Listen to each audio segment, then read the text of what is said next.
kalau kita lihat sejarah dunia ya, sering banget peristiwa terbesar itu mulainya justru dalam senyap.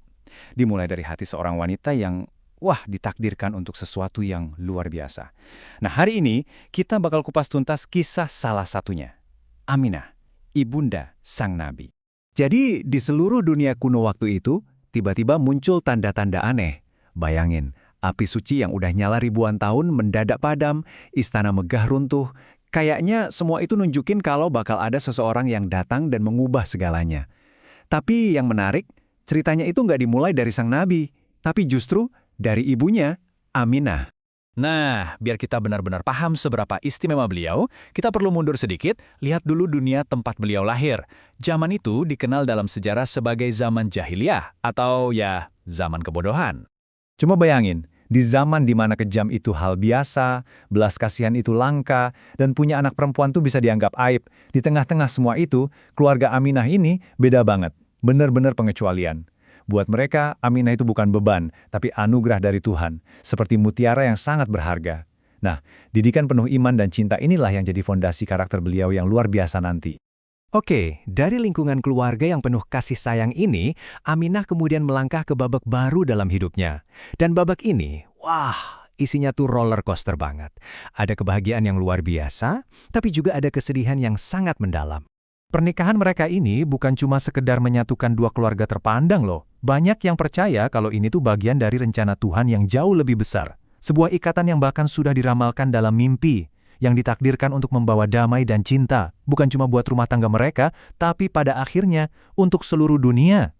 Kadang takdir itu bisa berbalik 180 derajat dalam sekejap mata ya kan? Nah, kehidupan Aminah ini jadi bukti nyatanya.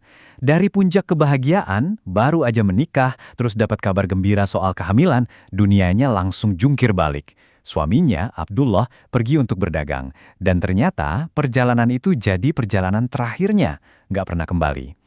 Dalam sekejap, kebahagiaan yang meluap-luap itu berubah jadi duka yang, wah, nggak terbayangkan dalamnya. Tapi justru di tengah kesedihan yang paling dalam, secercah harapan yang paling terang akan segera muncul, mengubah kegelapan jadi cahaya. Di tengah dukanya yang begitu dalam, beliau mendapat sebuah pesan lewat mimpi, semacam suara ilahi yang menenangkan hatinya. Tapi ini bukan cuma penghiburan biasa ya, ini sebuah penegasan bahwa anak yang ada di dalam kandungannya itu ditakdirkan jadi rahmat bagi semesta alam. Pesan inilah yang akhirnya ngasih beliau kekuatan dan tujuan baru. Dan malam kelahirannya itu bukan malam biasa. Seolah-olah alam semesta sendiri ikut mengumumkan datangnya era baru. Istana-istana runtuh, api suci yang udah ratusan tahun menyala tiba-tiba padam, berhala-berhala berjatuhan.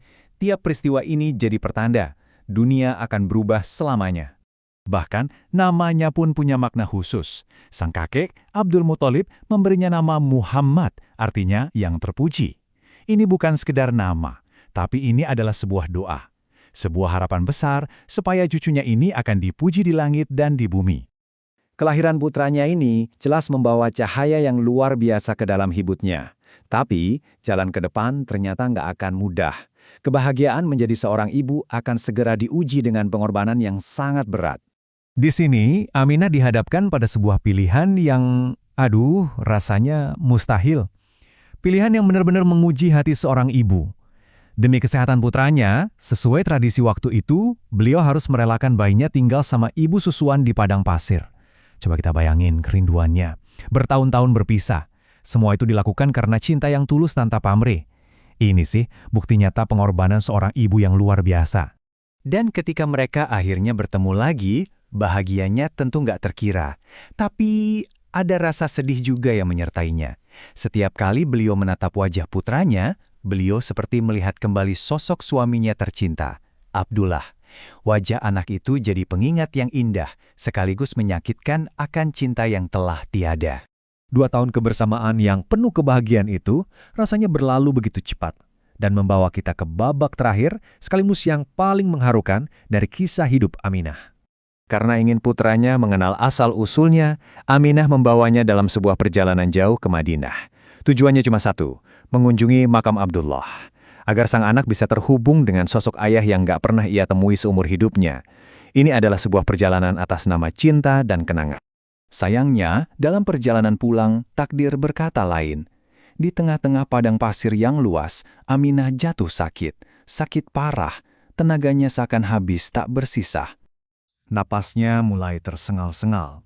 Di bawah langit gurun, dengan putranya di sisinya, beliau tahu, inilah saat-saat terakhirnya. Dengan sisa-sisa tenaganya, beliau menatap wajah putranya dan mengucapkan kata-kata yang akan terus dikenang sepanjang sejarah. Di momen itu, beliau nggak ngelihat kematian sebagai sebuah akhir. Beliau tahu, walaupun hidupnya singkat, warisannya akan abadi lewat anak istimewa yang beliau lahirkan ke dunia ini. Di tahun 576, di sebuah tempat bernama Abwa, di tengah padang pasir, Aminah mengembuskan napas terakhirnya. Beliau meninggalkan putranya yang baru berusia 6 tahun, yang kini menjadi seorang yatim piatu. Sendirian di bawah langit yang luas, seorang anak yang memikul takdir dunia di pundaknya. Ya, kisah hidupnya mungkin berakhir di padang pasir itu, tapi warisannya justru baru dimulai. Dan ini meninggalkan kita dengan satu pertanyaan yang dalam banget. Gimana bisa, ya, pengorbanan seorang ibu, cintanya, penderitaannya, dan imannya yang begitu kuat justru menjadi fondasi yang membentuk takdir miliaran manusia? Nah, itulah kekuatan dari kisah seorang Aminah.